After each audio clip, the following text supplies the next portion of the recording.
بینندگان گرامی، نمایشنامه ما از روزگار طبیب روحشناس، طبیبی که با ایما و اشاره، سحر سخن، حسن ادا شفا می بخشد، ملا ظهور طاهری نقل می کند. با یاری و دستگیری ملا ظهور طاهری در جمهوری ما بار نخستین به زبان تاجیکی مجله شفا به تب رسید.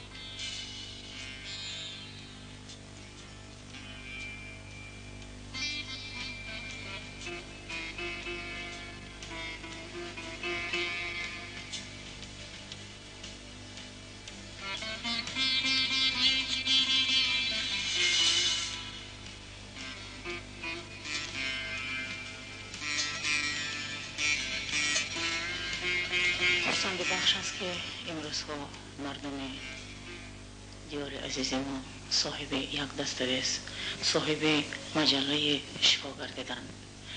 اولین مراتب سال 1990 من یک مقاله در گزیت جمهوری نوشتم که در جمهوری خودمون مجله یا روزنامه در ساحه تیپ پیدا شود. بعد چند روشنفکران دستگیری کرده با مقاله نوشتن که با نام شفا، با نام دوا، مهرگیا چاپ شود. سال 1991 من در نزد کمیته مرکزی شرکت اکام سینا تشکیل شد و در همانجا ما مقصد گذاشتیم که همین نقشه خود را عملی کنیم. با وزارت تندرستی مراجعت کردیم. وزیر اون وقت جورخان نومش دستگیری کردن، گفتن ما هم کوشش میکنیم، یاردن میکنیم و به واسطه ماه 3 دکبر سال 1991 و ما شهادتنامه درباره به قید گرفتن نشریه دوری مجله شفا اجازه دادن و اولین شماره ماه ایون از چاپ برآمد. چون که مؤسسی به واسطه که مثلا همین مجله از جهت اقتصادی گوییم تشکیل کرد، این فرمه اکام سینا بود و در وزارت گفتن که باید سردبیر کارمند ساحه تی باشد که با بیماران، بیمارخانه ها، با دکتران صحبت میکند و به سوال ها جواب داده تواند. و در آنجا چند اندیشه ها شد. ما پیشنهاد کردیم چند رفیقایی که سردبیر شوند، همه از این چیز دستکشی کردن، چون که در این شب روز بسیار مجله ها، روزنامه ها قریب بسته شده ایستاده بودند و وزیر گفتن که این فکر و اندیشه که بود، عقیده‌ای که بود، خودش سردبیر شود و به واسطه در همونجا من همچون سردبیر همین مجله تعیین شدم و تا امروز من در دوام 2 سال ما شماره 4 میگویم این مجله را از چاپ برآورده ایستادیم و خوشبختانه وزیر من نوی ما رفیق احمدوف علمخان احمدویچ وعده قطعی دادن که از سال 94 با بودجه دولتی میگیرند و ما از دولت تازه مبلغ جمع کنیم. به فکرم آزاد شده، فقط برای پیشروی کار این مجله کار میکنیم.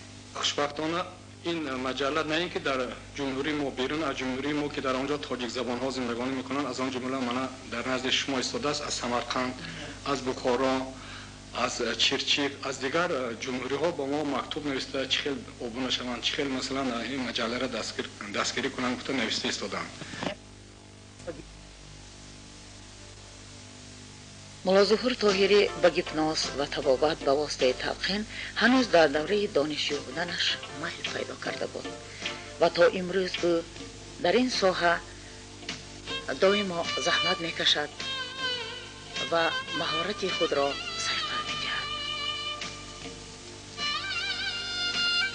بیایید لحظه ما هم به سخنهای نرم و باور بخش طبیب روحشناس گوش دهید. نگرید، این جوانزن لحظه تشویش روزگار را یک سو گذاشت و از درد و غمها خود را آزاد حس کرد. این هم باشد در نتیجه هیپنوز دکتر روحشناس. در حضور دوستان گویید سخنهای لطیف، خنده هم داروست، انسان را طبابت می کند.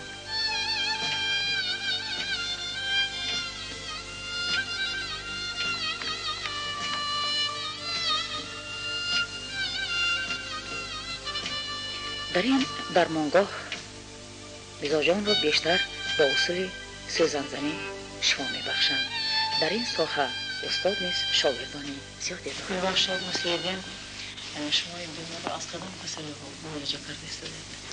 اصلا کسلی عصب وابستند. بسیار کسلویی که بسیارتر از عصب وابستگی دارد، می بسیارتر هم کسلو رو مطابقت میکنیم و این کسلی دیگر نموده کسلی بمونده، کسلی گرده، میده، تلخه، کسلی دیل. چند وقت کار مشغول هستید؟ من با این کار تقریبا 3 ماه 4 مدت. در تحت سروری که؟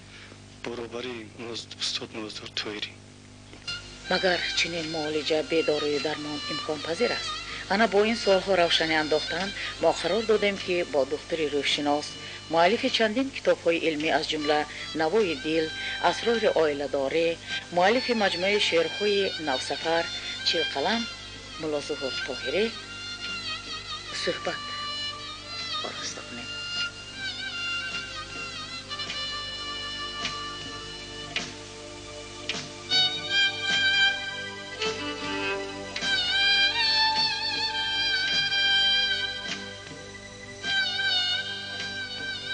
ملا ظهور طبیب خوب، شاعر خوب هم می باشند. سلام بیرود پرجوشی زرفشان، تو را من دوست دارم از دل و جان. چایم ساحلت هرگاه از دور، نماند در دلم اندوه و ارمان. کنارت دیهی زیبای پتخین، عزیز زادگاه من ماوا گرفته.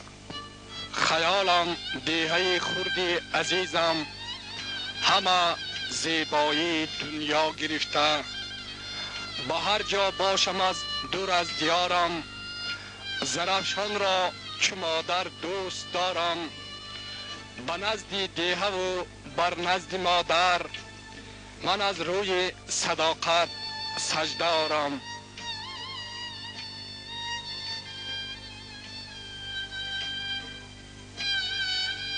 ملا ظهور طاهری نقشه های نو به نوی ایجادی می کشد.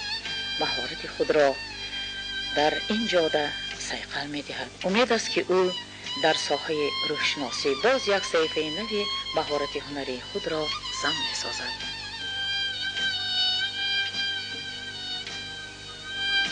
اینک شناس شویم و با اهل خانواده دختر روحشناس ملا ظهور طاهری دوام میکنند. امروز من با فرزندانشان حالا شناس میکنم. شما را نامتون چی؟ رافشه جان. نام شما چی؟ فرهاد جان. رافشه جان، شما میدونید که پدرتان شعر می نویسند؟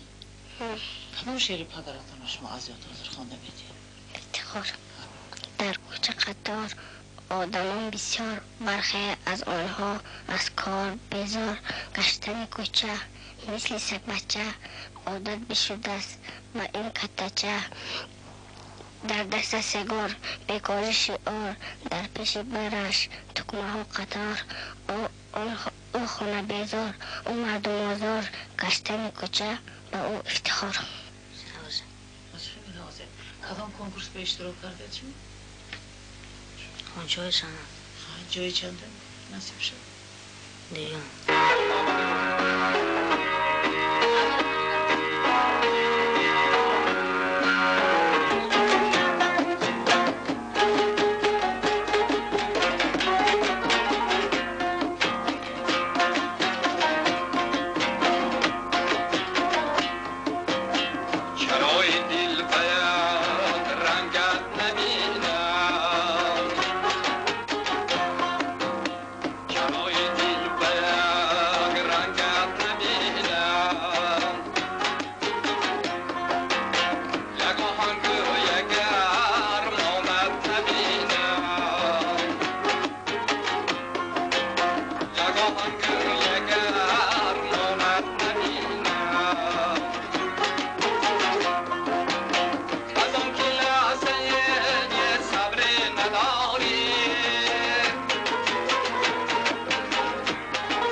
بینندگان گرامی، شما توسط این نمایشنامه با روزگار و اهل عائله طبیب روحشناس ملا ظهور طاهری شناس شدید.